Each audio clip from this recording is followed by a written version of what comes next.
Will new information about what happened the night of the Benghazi terror attack finally be made public? The CIA director is saying that his agency will make survivors available to talk with lawmakers. Meanwhile, though, the State Department suggesting those very same survivors do not want to testify. We believe, based on the information available to us, that interviews of these individuals outside of the criminal justice process would pose risks that could jeopardize the law enforcement efforts. And should, in addition, should their identities become public, they may become targets, putting their lives as well as those of their families and the people they protect at risk. And based on that information, the agents requested have not spoken publicly. Right. And you can say that, and at the same time, with a straight face, say you're not preventing anyone from testifying? Well, Matt, I think those are some very important reasons as to why they have not. Did you get that? Jason Chaffetz, Utah, member of the House Oversight Committee. Sir, good morning to you. Good morning, Bill. What is the truth as you know it? Do they want to testify or not? Well, the truth of the matter is we need to hear from those people. That Congress has a co-equal responsibility to get to the bottom of this attack, and for the State Department to suggest that its employees don't want to talk to Congress does suggest that maybe they asked them that question. Congress needs the opportunity to allow these people to tell their stories, and if there's any sort of suppression there by the State Department, that is just that is an obstruction of Congress. What she's suggesting, though, is don't assume that they want to testify. Does she know something that you don't know? And I'm just trying to figure out, are you making an assumption, or do they want to stay private? They are making an assumption. It has been a year. It's been way, way too long.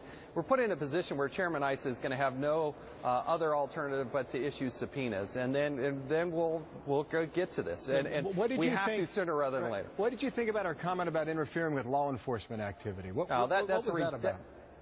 That is a ruse. That is a disguise that they put on these things.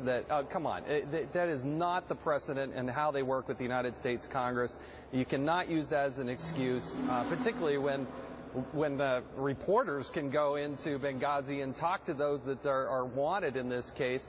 The administration has not been fully pursuing these people. I wish the President of the United States would take the situation in Benghazi as seriously as he does those in Syria, because guess what? We had 4 Americans killed, and I want the President to prioritize Benghazi to the degree that he did Boston and that he did in Syria, and he's not doing that. We are going to hear, as the American people, from the people that were on the ground the night of the attack.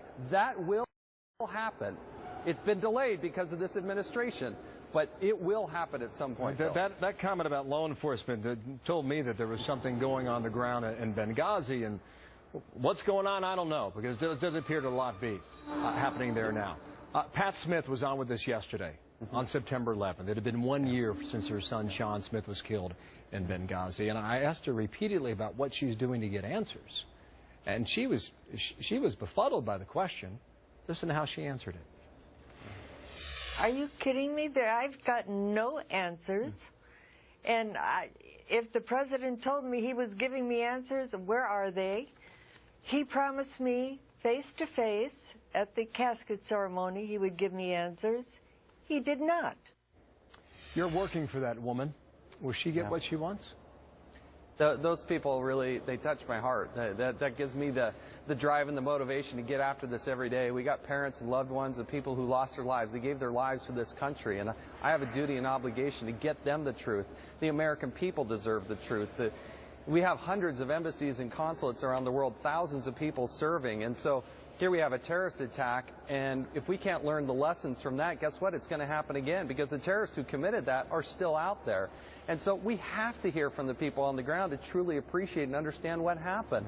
And we need those parents to hear about the heroism of what their loved ones, their sons, their brothers, their daughter, what these people did on that night. That's the American way. As she said, Sean Smith was her only son. Yeah. Sir, thank you for your time. Jason Chaffetz on the Hill. Thanks, Phil.